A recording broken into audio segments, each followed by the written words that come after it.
He's dominated Israeli politics for a generation. First Prime Minister in 1996, overseeing several wars and military operations in Gaza, and 4 elections in the past 2 years. Benjamin Netanyahu was today edged out by former protege turned enemy, the ultra-nationalist Naftali Bennett, who's joined a coalition with the centrist secular Yesh Atid party in a coalition that cuts from the right to the left of Israeli politics. 2,000 years ago, we lost a Jewish state here because of internal fighting. That won't happen again, not on my watch. I'm announcing today to work in all my power to establish a national unity government with my friend, Yair Lapid. Netanyahu had tried to broker a coalition with Bennett himself, laying aside old grievances to hold on to power. No love lost today. He said it was the fraud of the century. There's no one person in Israel that would have voted for you if they knew what you were going to do, except maybe yourself.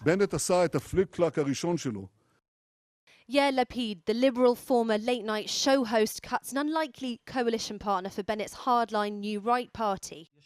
It's unclear for now what the terms of that deal might be, but it looks certain to secure Bennett 2 years as PM, later giving way to Lapid, and bringing a close to Netanyahu's 12-year stint in power, one that's seen thousands of lives lost in conflict at home,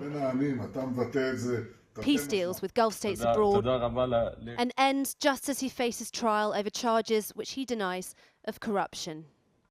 Joining me now is Professor Menachem Klein from Bar Ilan University in Jerusalem. Professor Klein, welcome to the programme.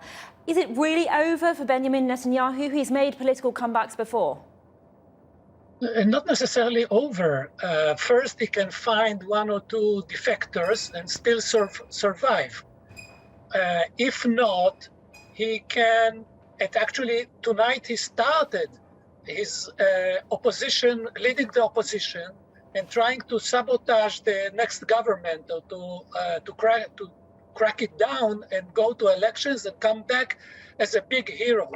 The problem with the forthcoming government, that Bennett government, is, imagine that Michael Gove, Boris Johnson, Jeremy Corbyn and the Lib Dem form up a coalition with 1 or 2 MPs in Westminster. The majority is of 1 or 2 MPs in Westminster. It cannot survive too long.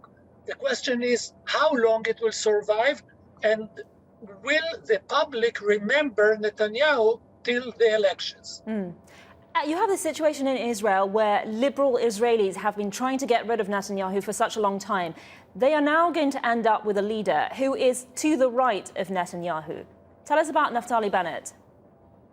Naftali Bennett is, let's say, Netanyahu compatible, more or less, with much less experience, of course, and international acknowledgement, and being a worldwide statement. But he can learn. The key question is how far he can maneuver in such a government that each party, each component, can break it down into pieces within 1 vote. That's the question. The Israeli problem, the Israeli system is unstable. It is ill chronically, and this government, or the government in making, will not solve the problem. So here we have a very serious problem that we try to deal with it with optalgin. And of course, this has implications beyond the domestic Israeli politics. We have seen the devastation of war in recent weeks and the impact it left on Gaza. What implications do you think this is going to have for the region now? Okay, there can be a consensus that the next government will continue talking with Egypt and building a ceasefire in Gaza Strip, let's say letting the Hamas administration to rebuild Gaza. Maybe the next government can resume the talks with Abu Mazen Abbas in Ramallah. I doubt, because also in Ramallah there is a political vacuum, and Abbas is very weak politically, even inside his Fatah. So nothing serious can be agreed beyond daily life, or let's say Israel helps the Abbas to get some vaccination, anti-corona vaccination. That's it. But something substantial in the region, I don't see it happening, because let's move to Iran. Mr. Biden manages U.S. policy without consulting Netanyahu.